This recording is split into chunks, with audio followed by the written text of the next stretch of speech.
R15 V4 के जगह वो R2 हो सकती है शायद, not sure about it. R3 भी होगी तो भी अपन लेंगे, ये तो मैंने पहले ही आप लोगों से कमिटमेंट कर दी है।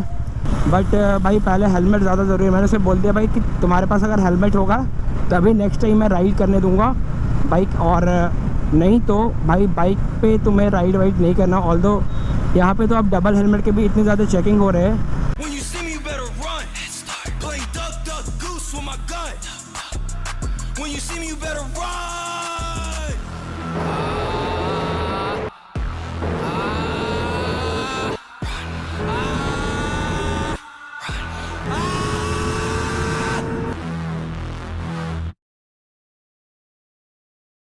सो hello guys, once again welcome back to the channel. And guys अभी प्लान था एक स्ट्रीट रेस करने का, बट अनफॉर्चुनेटली बारिश हो गई। एंड जैसा आप सबको पता है बारिश में अपन कोई रिस्क नहीं लेते, सो दैट वो प्लान तो कैंसिल हो गया। एंड ज़ारा को हमने लगा दिया घर पे, क्योंकि ज़ारा का जो टेल टेडी हमने करा रखा है उसकी वजह से भाई इतने कीचड़ उड़ के आते हैं मत ही पूछो। और पूरी मेरी टी शर्ट जो मतलब ये ग्रे कलर की है, तो भाई सोच लो कीचड़ से क्या हाल हो जाएगा इसका। दैट्स वाई इसे हमने अभी लगा दिया घर पे। And now it's time for डॉमी। बट यार बारिश में भाई मतलब रोड का जो हाल हो जाता ना, उस पर रिस्क बिल्कुल नहीं लेने का, और ना ही मैं लेना चाहता हूँ। अभी इसमें 3 पॉइंट्स फ्यूल दिखा तो रहा है, but I know it well थोड़े ही देर में ये 2 और फिर 1 पर आ जाएगा, क्योंकि पता नहीं अभी बाइक की एवरेज काफ़ी कम आ रही है। I don't know why. जब से इसे मतलब स्ट्रीट में चला रहा हूँ बहुत ज़्यादा, तब से थोड़ी माइलेज ड्रॉप हुई है। एंड टायर इंस्टॉल करने के बाद अपोलो अल्फ़ा H1 जो मैंने लगाई है, उसके बाद से भी आई गेस 1 या 2 का माइलेज ड्रॉप हुआ है। तो ये सब जो भी चीज़ें जो मैंने फ़ील की है और जो भी मेरा एक्सपीरियंस है regarding this tyre and this bike, वो सब कुछ मैंने आपसे शेयर किया। अभी बाइक चल चुकी है 9761 किलोमीटर्स। एंड जैसे ये बाइक 10,000 किलोमीटर होगी तो मैं एक इस बाइक की ओनरशिप रिव्यू दूंगा आप सबको। बाय द वे वैम का देना था ओनरशिप रिव्यू, वो तो अब है नहीं अपने पास, क्योंकि आप सबने बोला था भाई आप बाइक को इस तरीके से यूज़ करते हो, तो आप ये बताओ कि इस बाइक को मेंटेन करने में या फिर इस बाइक को रखने में आपकी कितनी एक्सपेंस आई एंड ऑल। तो भाई एक चीज़ आप सबको पता है यार कि यामाहा की बाइक्स में मुझे ये चीज़ काफ़ी ज़्यादा पसंद है कि बाइक बहुत ही ज़्यादा लो मेंटेनेंस वाली होती है। एंड माइलेज की तो पूछो ही मत। अपनी ज़ारा अभी भी दे रही है माइलेज 40+ स्ट्रीट में, मतलब स्ट्रीट रेस करो या फिर डेली सिटी में राइड करो, 40+ दे रही है माइलेज। ऑल उसमें मैंने हाइपर क्लच भी लगवा रखा है। जो भी पुराने व्यूअर्स से उन्हें पता होगा, जो नए हैं उन्हें मैं बता देता हूँ कि ज़ारा में अपनी लगी हुई हाइपर क्लच, जो कि मैंने इंडोनेशिया से मंगवाया था। तो ये चीज़ है एक, मतलब आई गेस कि पूरे इंडिया में वो अपनी फ़र्स्ट एमटी जिसमें हाइपर क्लच लगी हुई है। ये तो मैंने बोलना ही भूल गया, I should keep a title like first MT in India with hyper clutch. But कोई नहीं, अपने को ये फर्स्ट वाला कोई चक्कर है नहीं भाई। बारिश के वजह से मैंने अभी ग्लव्स भी खोल के बैग में रख लिए, सो दैट कल को अगर मैं राइड करूँ तो भाई अपने पास ग्लव्स हो, क्योंकि भीगने के बाद लेदर ग्लव्स ऑलरेडी बहुत देर के बाद सूखते हैं एंड लेदर ग्लव्स ख़राब भी हो जाते हैं, ये आप सबको पता होगा बारिश में भीगने के बाद। तो अपन कोई रिस्क नहीं लेंगे इस चीज़ से रिगार्डिंग। एंड गाइज अब मैं सोच रहा हूँ कि जितनी जल्दी से जल्दी ये सब चीज़ शॉर्टेड करके, अगस्त अभी स्टार्ट हो चुका है, तो अगस्त के मंथ में एक आधी शॉर्ट राइड करूँगा। बट लॉन्ग राइड का प्लान जो है वो सितंबर का मैंने कर रखा है। तो कुछ लोग हैं जो अभी ज्वाइन करने वाले हैं इन सितंबर, मैं भी नाम नहीं बताऊँगा।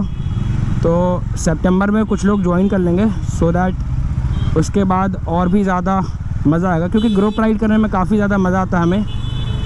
सोलो राइड भाई बहुत ज़्यादा बोरिंग। ओह शिट मैन, ये देखो अभी से ही आ गया लो फ्यूल वार्निंग। और डोमिनार को भाई इस ट्रैफिक में आप इससे क्या ही एक्सपेक्टेशन रख सकते हो। ये मतलब अगर 20 भी दे रही होगी तो आई गेस बहुत दे रही है। और भाई ये यार रोज़ का सेम ट्रैफिक, सेम रास्ता, मतलब एक्चुअली पटना काफ़ी ज़्यादा छोटा है काइंड ऑफ, देखा जाए मेरे नज़रिए से तो। मतलब पटना सिटी से स्टार्ट होकर दानापुर तक ख़त्म हो जाता। By the way Patna city तो थोड़ा अलग ही हो गया, तो फ्रॉम कंकड़बाग टू दानापुर ये पूरा पटना ख़त्म हो जाता है मेन एरिया अगर देखा जाए तो। It's all around 19 to 20 kilometres. मतलब अगर पूरा ऐसा कवर करते तो, अब भाई हर कॉलोनी में जाकर कवर करने की बात नहीं कर रहा मैं, तो भाई 19 to 20 किलोमीटर्स अगर देखी जाए तो काफ़ी छोटी मतलब प्लेस है ये, काइंड ऑफ कह सकते हैं। बाकी भाई सबके लिए अपना अपना ओपिनियन है। निकलते थोड़ा ट्रैफिक से और उसके बाद फिर आप लोगों से मिलता है, अदरवाइज़ इस ट्रैफिक में लिटरली आप लोग भी बोर हो जाओगे। So finally after traffic and थोड़ी भगाई जाए टॉमी को।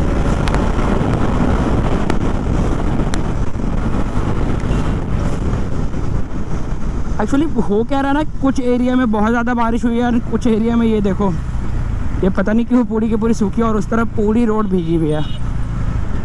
ये क्या सिस्टम है मेरे को समझ में नहीं आ रहा। हाँ वो लोग यहाँ तक पूरी सूखी है ब्रिज, और यहाँ से रोड देख लो, रोड का हाल। तो ये चीज़ मेरे को समझ में नहीं आता। ये थोड़े जगह पे जो बारिश होती है ना, मतलब मैं अभी सोच रहा था कि चलो भाई बारिश हो रही है डॉमी निकाल लेते हैं, और इधर बारिश हो ही नहीं रही। बट कोई नहीं, अब निकाल लिए तो डॉमी को ही थोड़ी बहुत चला लेते हैं।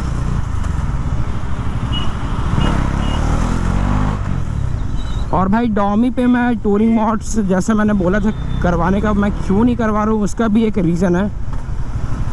एज आई सेड कि मेरे को लेना है बाइक और बहुत ही जल्द, तो बस वेट है किस चीज़ का वो आप सबको पता है। और अभी मैंने कुछ वीडियो चेकआउट किए यूट्यूब पे, दैट R15 V4 के जगह वो R2 हो सकती है शायद, not sure about it. R3 भी होगी तो भी अपन लेंगे, ये तो मैंने पहले ही आप लोगों से कमिटमेंट कर दी है, सो दैट कि आप लोग भी क्लियर आउट हो जाओ। मैं देखो ये सोच रहा हूँ कि भाई देखो V3 ऑलरेडी मैंने ओन कर रखी थी, काफ़ी ज़्यादा मैंने चलाई भी बाइक को। सो अगर मुझे कुछ अपग्रेड मिल रही है तो I should wait for it. जैसा कि आप सबने कमेंट में भी यही बोला, भाई वेट कर लो फॉर V4। तो अगर वो V4, R2 और R3 मतलब इन तीनों में कोई भी होती है, so I am going to buy it for sure. तो बस इस चीज़ का वेट है कब ये लॉन्च होगी और कब ये ऑफिशियली यामाहा की तरफ से डिक्लेयर होती है, क्योंकि अभी तक यामाहा की तरफ से कुछ भी डिक्लेयर नहीं है। ये सिर्फ यूट्यूब्स पे और इंस्टाग्राम्स पे मैंने बहुत सारे पोस्ट एंड वीडियोस देखे, कुछ रोड पे टेस्टिंग की फ़ोटोज़ भी रिवील हुई है, बट जब तक ये प्रॉपरली श्योर नहीं हो जाऊँ तब तक कुछ भी नहीं कर सकते अपन। और भाई देखो र्यूमर्स नहीं होंगे, क्योंकि भाई ये इंडिया में टेस्टिंग हो रही है, तो भाई र्यूमर्स आई गेस नहीं होंगे। बहुत लोगों ने पूछा भाई कि शायद ये र्यूमर्स हो सकती है, तो देखो हो सकती थी तब तक जब तक ये बाइक की रोड पे टेस्टिंग एंड रोड पे ऐसा कुछ प्रेजेंस नहीं होता। तो क्योंकि भाई देखो वो जो लुक है प्रॉपर R7 का, एंड R7 तो इंडिया में आने से आप सबको पता है। डोंट नो क्यों इंडियन गवर्नमेंट की जो नॉर्म्स एंड रूल्स है, तो उसके अकॉर्डिंग अगर देखा जाए तो R6, R7 यहाँ पे सीधा CV यूनिट्स आते तो बहुत ज़्यादा एक्सपेंसिव हो जाती है। एंड पता नहीं यहाँ पे जो BS6 वेरिएंट है उसको लाने की परमिट नहीं दी जाती है। बहुत सारा इश्यूज़ है, पता नहीं इसका, मतलब मेरे को डिटेल में कुछ भी नहीं पता, तो इस चीज़ पे अपन डिस्कशन नहीं करेंगे। एंड अभी थोड़ा आए इस एरिया में, क्योंकि भाई आप सबको पता है जब थोड़ी बहुत बारिश होती है तो ये एरिया काफ़ी ज़्यादा ग्रीनरी हो जाता है। एंड सोलो हूँ तो भाई इस एरिया में घूमने का थोड़ा मज़ा अलग आता है। एंड भाई सोलो मतलब कैमरा के साथ मैं जब भी रहता हूँ मुझे सोलो बिल्कुल फील नहीं होता है। इट फील लाइक कि मैं अकेला नहीं हूँ, अपने साथ अपने पूरे के पूरे यूट्यूब फैमिली मेम्बर भी है। तो अभी मैं जो भी बातें कर रहा हूँ वो आपसे कनेक्ट होती है, एंड उस चीज़ का रिप्लाई आप लोग कमेंट बॉक्स में देते हो। बहुत लोगों ने अभी तक इंस्टाग्राम पे अगर फॉलो नहीं किया तो go and follow me up there on Instagram.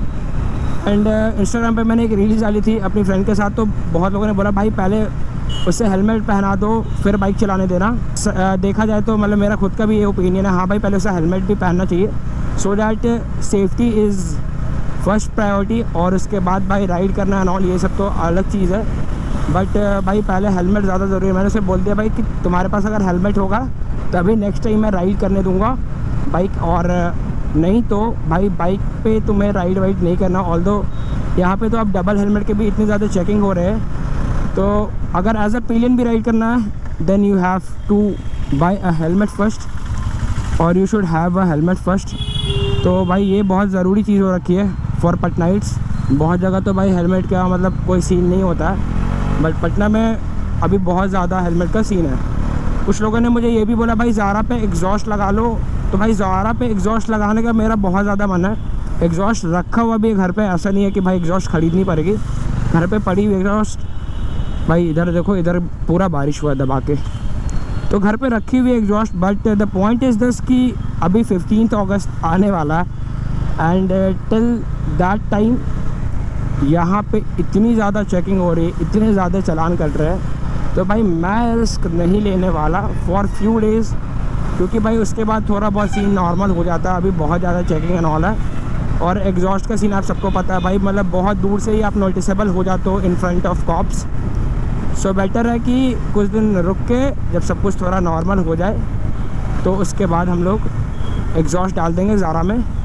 Dominar पे एग्जॉस्ट चेंज करने का कोई भी प्लान नहीं है, क्योंकि इसकी एग्जॉस्ट और मुझे ऑलरेडी बहुत ज़्यादा पसंद है एंड विद स्टॉक एग्जॉस्ट ये बाइक बहुत अच्छी परफॉर्म करती है।